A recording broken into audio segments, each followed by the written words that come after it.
कधीच नाही चुकणार तुमचे फेवरेट टीव्ही शोज झी5 सोबत, तेही एकदम फ्री। खोटं बोलते ही। माझ्याकडे हिचा साधा नंबर सुद्धा नाहीये। जीजू तुम्हीच बघा ना, हा व्हिडिओ मला कुणी पाठवलाय, तुम्ही बघू शकता ना।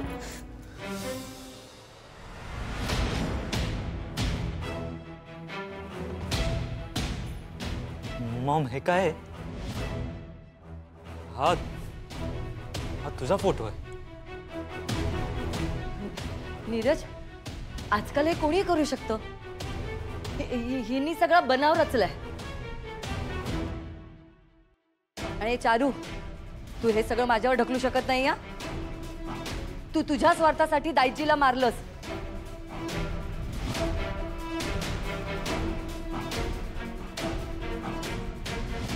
यो व्हिडिओ तुमच्याकडे आलो कसो मेघनाबाई? दाईजीला मारावं हा माझा कधीच हेतू नव्हता। हे मी मुद्दाम नाही केलं, हा एक अपघात होता। पण यांच्याकडे माझ्या विरुद्ध पुरावा होता, म्हणून या पुराव्याच्या जोरावर या मेघना आंटीने मला हाताशी धरलं। आपल्या इशाऱ्यावर ह्या मला नाचवत होत्या आणि मी श्रीनूशी लग्न होईल या आशेवर या सांगतील तसं मी वागत होते। इथेच चुकले मी। ही दादांत खोटं बोलतीये। तू हे व्हिडिओ शूट केलास? अगं त्यापेक्षा तू चारूला थांबवलं का नाहीस? तू जर तो इनहेलर हिच्याकडनं घेऊन दाईचीला दिला असता तर आज आहे वाचली असती। वाचली असती।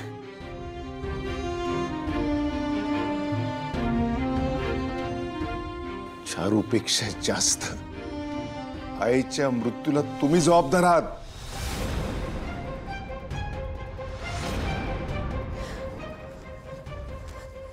नाही दादा, ती माझी चूक आहे।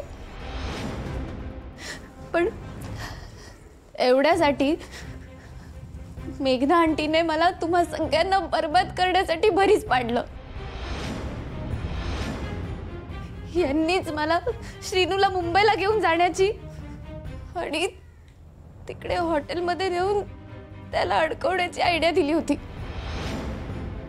त्या हॉटेलवाल्याला मला मदत करण्यासाठी आणि मी प्रेग्नेंट आहे असा खोटा रिपोर्ट देण्यासाठी डॉक्टरांना पैसे सुद्धा यांनीच दिले होते।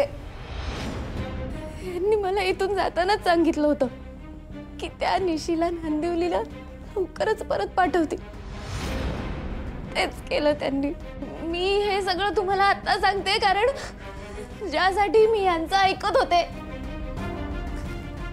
ते साध्य झालंच नाही। श्रीनू माझा झालाच नाही।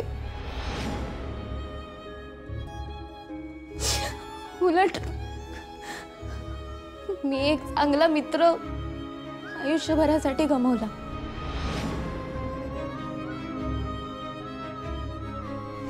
इकडून गेल्यावर माझ्या सारखं असं मनात येत होते की ताईजीने जी श्रीनू आणि ओवीच्या लग्नाची इच्छा व्यक्त केली ती इथे तुम्हा सगळ्यांना येऊन सांगावी। पण मी जर हे सांगितलं असतं तर ताईच्या मरणाला मी जबाबदार आहे हे सगळ्यांना कळलं असतं आणि खुनाच्या आरोपाखाली मला जेल झाली असती। याच भीतीने मी गप्प बसले। पण उमात्याने हेच विचारायला मला इथे बोलावलं आणि माझा नाईलाज झाला। वा वा वा, काय साळसूतपणाचा आ म्हणते ही। कोण विश्वास ठेवणार आहे तुझ्यावर? मी ठेवेन विश्वास। Neeraj, are you mad? तू काय बोलतोस हे तुला तरी कळतंय? अरे मी मॉम आहे तुझी। आणि त्याच गोष्टीची लाज वाटतेय मला आज।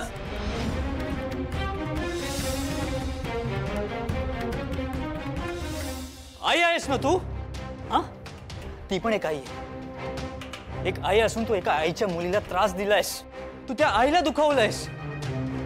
श्रीनूच्या लग्नाची प्लॅनिंग करून त्याचं आयुष्य उद्ध्वस्त करण्याचा प्रयत्न करून तू लाली आत्याला दुखावलंयस. ती पण एक आई आहे. अगं तुझ्यामुळे ओवी, आय एम सॉरी, ती ओवी आई होऊ शकत नाहीये आज. आणि आई होणाऱ्या माझ्या निशीला टॉर्चर करून तू त्रास दिलायस. अगं आई, मॉम, हाक कुठलीही असो, पण त्याच्या मागच्या इमोशन्सचं, फिलिंगचा अपमान केलायस तू. अगं तुला जर निशी आवडत नव्हती तर सांगायचंच ना मला.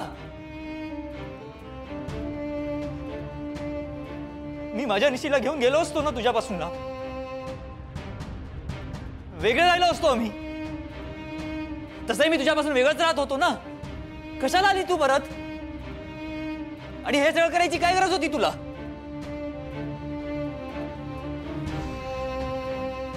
ज्या बाईक स्वतःच्याच मुलाची पर्वा नाही, एका दुसऱ्यांच्या मुलाची काय पर्वा असणार? मेघनाबाई, फार चुकीचं वागलात तुम्ही आमच्या सोबत. स्वार्थ, ढोंगीपणा याने माणूस माणुसकीतून पण उठतो.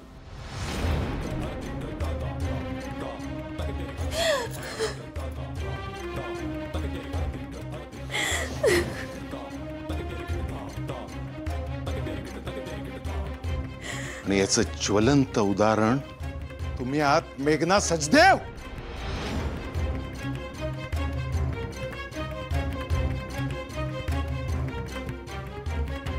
फक्त स्वतःपुरतं विचार करण्याची वृत्ती माणसाला किती खालच्या पातळीवर नेऊन ठेवते याचं उत्तम उदाहरण तुम्ही दोघी आहात. वाह. एकीला तिचं प्रेम हवं होतं आणि दुसरीला तिच्या मुलाचं प्रेम मान्य नव्हतं. पण या सगळ्यामध्ये माझ्या निशी आणि ओवीचा काय दोष होता? निशी मान्य नव्हती ना तुम्हाला? मग स्पष्ट सांगायचं ना, नाही मान्य आहे म्हणून. माझी मुलगी मला जड झालेली नव्हती. लाखात एक आहे माझी मुलगी. अशी हजारो स्थळ येतील तिच्यासाठी. वरती नाटकं करून तिला सून बनवून घेतले आणि नंतर तिच्या जीवावर उठलं. अहो, माझ्या मुलीने तुम्हाला आईची जागा दिली होती. हो, ही अशी असते आई? तुम्ही केलेल्या गुन्ह्याची शिक्षा बिचारे या ओवीला भोगावी लागली. मरणाच्या दारातून आली माझी पोर. आणि आली ती पण कशी? स्वतःच्या मातृत्वाचा हक्क कायमचा गमावून.